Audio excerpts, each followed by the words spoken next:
By the time I was 15, I had been jailed 9 times.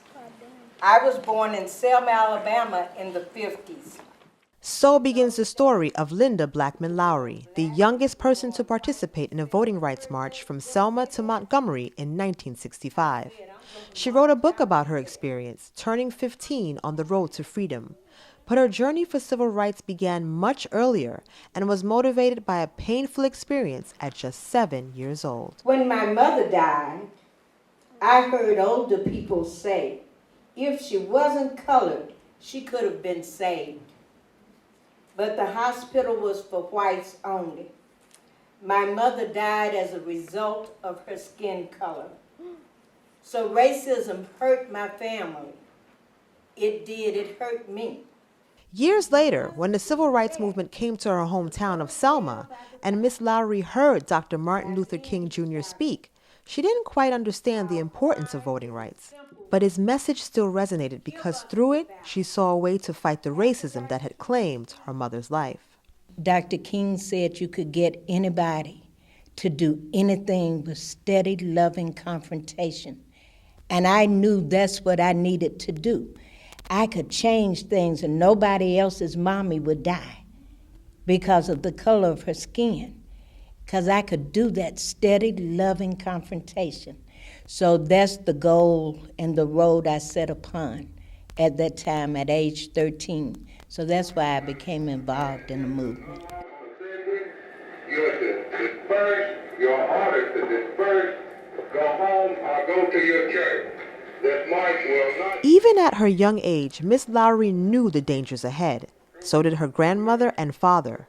But because she'd been trained in the principles of nonviolence, she and her peers felt prepared to be on the front lines of freedom fighting. All of us kids knew that this was something we had to do. We had to do this. Our parents could lose their jobs if they were photographed trying to register to vote or whatever. They could get hurt, you know. The children movement actually started like in Birmingham in '63, and where they were attacked by the dogs and water hose and so forth, and they survived. We were going to be better than they were.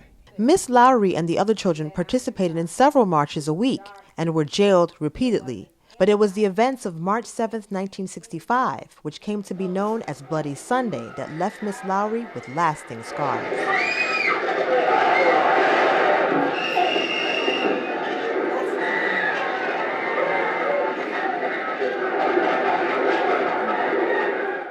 With 7 stitches over her eye and 28 stitches in the back of her head, and despite fearing for her life, she was determined to finish what she'd started.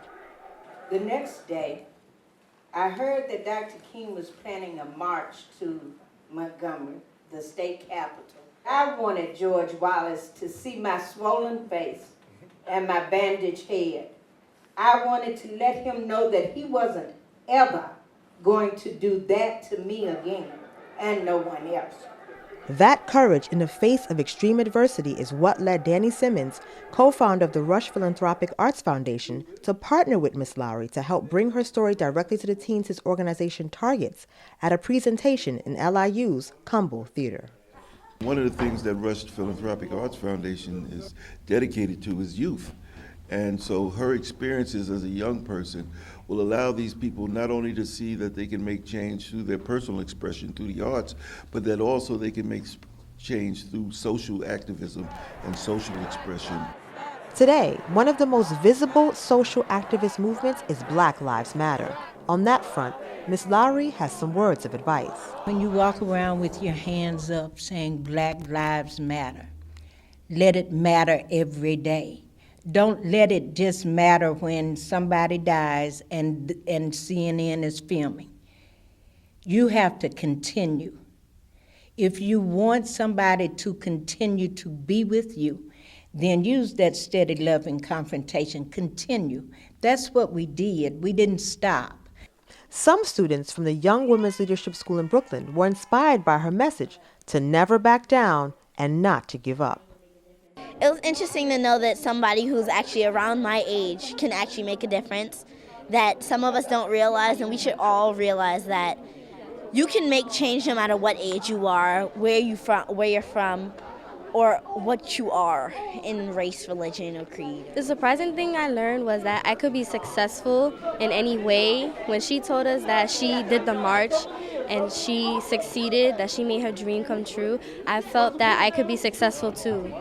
Lynda Blackmon Lowery saw her story not just as a history lesson, but as a way to inspire the next generation of activists to make their mark on history too. The Selma movement was a kids' movement. We didn't know it at the time, but we were making history. You have a voice too. And with determination, you can be a history maker just like me.